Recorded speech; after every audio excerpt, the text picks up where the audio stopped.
Salam kebangsaan, merdeka. Halo teman-teman online semuanya, saya David Misi. Hari ini saya memberikan sedikit informasi, sedikit opini saya tentang situasi politik menjelang Pilkada tahun 2024. Sebelumnya saya mengucapkan Dirgahayu Indonesiaku yang ke-79. Semoga di usia yang terbilang tua ini, dewasa ini, semoga Indonesia menjadi negara yang kuat, menjadi negara yang maju, menjadi negara yang adil, menjadi negara yang makmur menuju Indonesia Emas 2045. Seperti yang kita ketahui teman-teman semuanya bahwa Pilkada serentak di Indonesia tahun 2024 di bulan November nantinya tinggal menghitung hari. Teman-teman semuanya, per hari ini para politisi yang ingin mencalonkan dirinya baik gubernur, bupati, dan wali kota, mereka berbondong-bondong untuk menggoda partai politik agar bisa memberikan mereka rekomendasi agar sebagai persyaratan untuk melenggang ke pilkada. Tetapi yang saya tidak suka dari para politisi ini adalah lebih banyak sebelum mereka mendapatkan rekomendasi, mereka memberikan informasi-informasi hoax yang tentunya masyarakat juga bingung begitu, saling menjatuhkan. Padahal ini partai politik belum memberikan rekomendasi kepada mereka. Saya berikan salah satu contohnya adalah dalam sebuah partai itu mengkambing hitamkan salah satu pejabatnya karena mungkin dia tahu bahwa pejabat ini yang akan dipinang sebagai wakil kepala daerah, sehingga dia sudah mulai menjelek-jelekan, menjatuhkan, bahkan isu-isu bahwa kader itu, pejabat itu dikeluarkan dari partai politik. Padahal tidak. Dan pada akhirnya calon kepala daerah ini dia mengambil kepala daerah tadi sebagai wakilnya, begitu. Sehingga untuk para politisi yang ingin mencalonkan dirinya harus lebih mengedepankan etika dalam berdemokrasi, begitu. Teman-teman semuanya, per hari ini kalau kita bertemu dengan mereka atau kita bercerita dengan mereka, saya yakin dan percaya pasti mereka semangatnya luar biasa. Dan mereka mengatakan bahwa mereka akan memenangkan pesta demokrasi pilkada di tahun 2024 ini. Tapi teman-teman yakin tidak? Di belakang kita, di belakang layar, mereka itu sedang tidak baik-baik saja.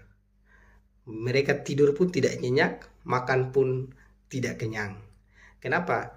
Karena mereka masih memikirkan sebelum tahap pencalonan, itu kan ada peraturan ambang batas, threshold, presiden threshold. Seketika tidak memenuhi persyaratan, meskipun dia mantan gubernur, mantan bupati, mantan wali kota, mantan pejabat-pejabat tinggi, tetapi kalau tidak didukung oleh rekomendasi partai politik yang mana ambang batasnya itu mencukupi, maka mereka tidak bisa calonkan dirinya sebagai kepala daerah atau wakil kepala daerah. Saya hanya memberikan sedikit kepada teman-teman dan mungkin kita semuanya bahwa saat ini kita tidak perlu untuk memposting atau memberikan informasi-informasi kepada masyarakat atau kepada orang lain tentang para politisi-politisi yang akan bertarung ini. Kita melihat saja dulu, nanti ke depannya seketika siapapun yang sudah ditetapkan baru kita sebarkan, begitu. Yang saya tidak suka di media sosial itu teman-teman, belum direkomendasikan oleh partai politik itu mereka memposting sesuka hati mereka. Menurut mereka seketika si A cocok dengan si B, langsung mereka posting, edit sendiri, posting. Baru yang paling tidak bagus itu, yang saya tidak suka itu, tandai teman-teman lain di sosmed, lalu kemudian memberikan argumentasinya, itu kan tidak baik, begitu. Saya menyarankan kepada teman-teman semuanya, kita tidak boleh terprovokasi. Tentunya kita menjaga komunikasi karena berdasarkan data dari Badan Intelijen dan beberapa lembaga survei lainnya bahwa atensi pilkada ini dia lebih tinggi daripada pilpres dan pileg beberapa bulan yang lalu, begitu. Sehingga kita juga harus berhati-hati dalam mengkonsumsi sebuah informasi atau menyebarluaskan sebuah informasi, begitu. Sejauh ini kalau kita melihat perkembangan di media sosial di beberapa daerah itu sudah mulai memanas, begitu, karena tentunya pilkada ini memang dikhawatirkan jika masyarakat dan lembaga-lembaga terkait jika tidak bisa untuk mengendalikan situasi, maka bisa mengakibatkan kericuhan dan lain sebagainya. Oleh karena itu tentunya hal-hal seperti ini kita tidak menginginkan.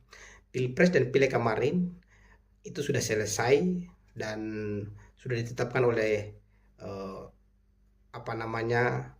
Mahkamah Konstitusi, sudah selesai, KPU RI sudah selesai, dan juga diakui secara internasional bahwa Pilpres itu berjalan dengan damai, aman, dan lancar, begitu. Sehingga tentunya kita juga memberikan terima kasih kepada lembaga-lembaga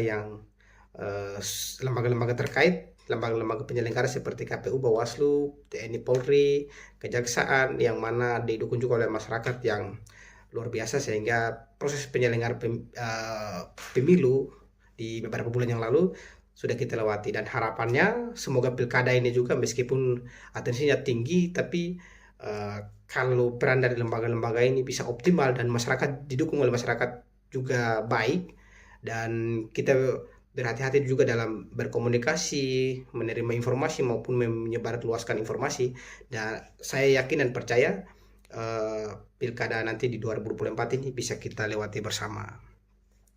Sehingga dengan proses-proses seperti ini lahirlah pemimpin-pemimpin yang memang memahami tentang masyarakatnya, mementingkan kepentingan masyarakat daripada kepentingan pribadi atau kepentingan golongan. Selain daripada itu, kalau dalam proses pemilihan nanti kita harus melihat mekanisme pemilihan. Yang paling terpenting adalah kita harus jurdil dan luber. Tidak boleh diprovokasi oleh pihak manapun, tidak boleh dijustifikasi oleh pihak manapun, karena tentunya hal-hal seperti itu akan mencederai proses demokrasi Indonesia dan selebihnya lagi akan melanggar mekanisme pemilu. Sehingga mari sama-sama kita menjaga mekanisme pemilu ini agar pilkada nantinya akan berjalan damai dan lancar. Jaga hak Anda, jaga agar tidak dipolitisasi, apalagi ada isu-isu politik identitas, money politik dan lain sebagainya, harus kita hindarkan itu. Kita harus menjaga hak kita, jangan hak kita hanya dibeli dengan uang segala macam, dan akan kita pilih pemimpin yang salah, tetapi kita akan memberikan suara-suara kita itu sesuai dengan pilihan kita, sesuai dengan penilaian kita kepada siapapun yang akan kita pilih sebagai pemimpin di daerah kita masing-masing.